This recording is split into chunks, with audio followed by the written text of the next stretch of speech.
चला महत्त्वाच्या बातमीने सुरुवात करूया। गेल्या 2.5 तासांपासून नवी दिल्लीमध्ये महायुतीची बैठक सुरू आहे। अमित शहांची देवेंद्र फडणवीस, एकनाथ शिंदे आणि अजित पवारांसोबत बैठक सुरू असल्याचं कळतंय। या बैठकीत सत्ता समीकरणाची म्हणजे पुढलं 5 वर्षाचं सरकार कशा पद्धतीने असेल, कोण मुख्यमंत्री असेल, काय फॉर्म्युला ठरवला गेला पाहिजे, मंत्रिपदाचे चेहरे कोण असतील किंवा उपमुख्यमंत्रीपद कोण असतील याबद्दलची चर्चा खलबतजीत या बैठकीत केली जात आहे। या बैठकीत केंद्रीय गृहमंत्री अमित शहांच्या समोर तिन्ही नेत्यांनी प्रस्ताव मांडलेला असल्याचं कळतंय। दरम्यान मुख्यमंत्रीपदाबाबत पंतप्रधान मोदींसोबत चर्चा करून निर्णय घेतला जाण्याची शक्यता वर्तवण्यात आलेली आहे। त्यामुळे आज रात्रीच मुख्यमंत्रीपदाबद्दलचा चेहरा हा घोषित होईल तर असं नाहीये। आज तिन्ही पक्षांचे म्हणजे तिन्ही महत्त्वाच्या नेत्यांचं म्हणणं जे आहे ते अमित शहा ऐकून घेतील आणि त्यानंतर त्यांचं म्हणणं ते नरेंद्र मोदींसमोर ठेवतील आणि त्यांच्याशी चर्चा करून मग राज्याचा मुख्यमंत्री जो आहे तो ठरवला जाईल। अधिक तपशील आपण जाणून घेणार आहोत। आमचे प्रतिनिधी प्रशांत लीला रामदास आणि उदय जाधव सलग गेल्या 2.5 तासांपासून याबद्दलचं अपडेट आपल्यापर्यंत पोहोचवत आहेत। सुरुवातीला मी प्रशांतकडे जातोय। प्रशांत, काय माहिती?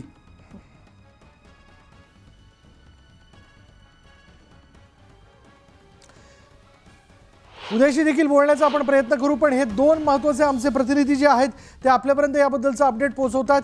पण तत्पूर्वी ही छायाचित्र आम्ही आपल्याला दाखवतोय। यामध्ये जर आपण पाहिलं तर तिन्ही नेते जे आहेत महत्त्वाचे नेते तिथे उपस्थित झाल्यानंतर त्यांनी सगळ्यांनी अमित शहांना पुष्पगुच्छ या ठिकाणी देऊ केला। आणि गेल्या या छायाचित्रामध्ये जर बघितलं तर एकनाथ शिंदेचा चेहरा प्रचंड गंभीर दिसतोय, पण हेच ते एकनाथ शिंदे ज्यांना बार्गेनिंग मास्टर असं म्हटलं जातं आणि त्यामुळे त्यांच्या बार्गेनिंग पॉवरनुसार म्हणजे भले त्यांची बार्गेनिंग पॉवर जी ती कमी झालेली असली तरी मुख्यमंत्रीपद सोडण्याच्या बदल्यात त्यांनी 3 ते 5 महत्त्वाचे पोर्टफोलिओ म्हणजे मंत्रालय पदरात पाडून घेण्याच्या संदर्भातला प्रस्ताव अमित शहा यांच्यासमोर ठेवला। चला प्रशांत लीला रामदास आणि उदय जाधव दोघेही आपल्याबरोबर आहेत। प्रशांतकडे सुरुवातीला जाऊयात। प्रशांत, 2 तासापेक्षा आता जास्तीचा कालावधी होत आलेला आहे, बैठक सुरू आहे। ही बैठक साधारण किती वेळ आणखीन चालेल आणि काय अपडेट मिळू शकले का? साधारणतः अजून ही बैठक जी आहे साधारणतः जर बघितलं अर्धा तास अजून चालण्याची शक्यता व्यक्त केली जाते।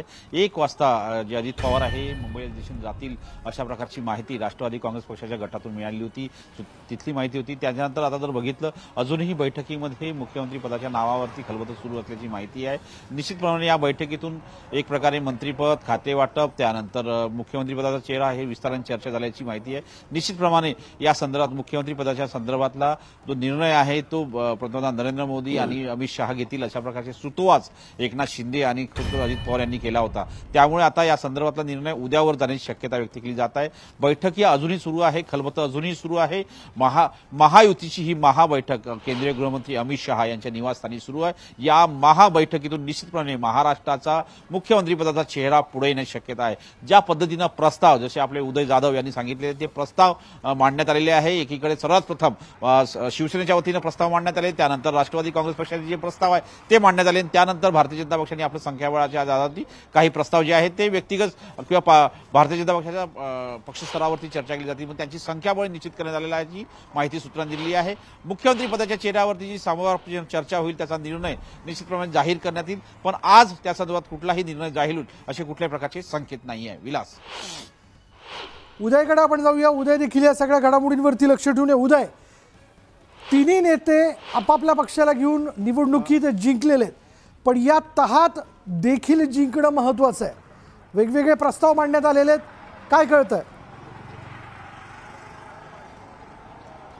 विशाल, आपण बघतोय की मराठी नेहमी युद्धामध्ये जिंकतात आणि तहामध्ये हरतात, मात्र आता तहामध्ये देखील मराठ्यांना जिंकायचं आहे आणि त्यासाठीच ही महत्त्वाची बैठक दिल्लीमध्ये आयोजित करण्यात आलेली आहे। केंद्रीय गृहमंत्री अमित शहा यांच्या निवासस्थानी ही महत्त्वाची बैठक पार पडते आहे आणि या बैठकीमध्ये महायुतीचे तिन्ही ज्येष्ठ नेते उपस्थित आहेत। सगळ्यात प्रथम तिन्ही पक्षांचे जे प्रस्ताव जे आहेत ते मांडण्यात आलेले आहेत। तिन्ही प्रस्ताव जे मांडून झाल्यानंतर जे एकूणच तडजोड जी आहे ती कशा प्रकारे केली जाणार आहे, कारण महायुतीला खूप मोठा असा महाविजय मिळालेला आहे, मोठ्या संख्येने आमदार निवडून आलेले आहेत, त्यामुळे सर्वांचं समाधान करणं हे खरंच एक खूप मोठं कठीण आणि तारेवरची कसरत असणार आहे ज्येष्ठ नेत्यांचं। त्यामुळे ते नक्की कोणाला किती आणि कसं समाधान करतायत, कोणाला मंत्रिमंडळाला कसं एकूण कोटा ठरवता आहे एकूण मंत्रिमंडळ वाटपाचा ते पाहावं लागणार आहे आणि येणाऱ्या स्थानिक स्वराज्य संस्थांच्या ज्या निवडणुका आहेत महानगरपालिकांच्या ज्या प्रलंबित निवडणुका आहेत त्याला सामोरे जायचे तिथे देखील महायुतीला मोठा विजय मिळवायचा असेल तर निश्चित त्याची पायाभरणी ही आता करावी लागणार त्या दृष्टिकोनातून मंत्रिमंडळामध्ये देखील असे चेहरे जे ते निवडले जाणार आहे जेणेकरून येणाऱ्या महानगरपालिका स्थानिक स्वराज्य संस्थांमध्ये देखील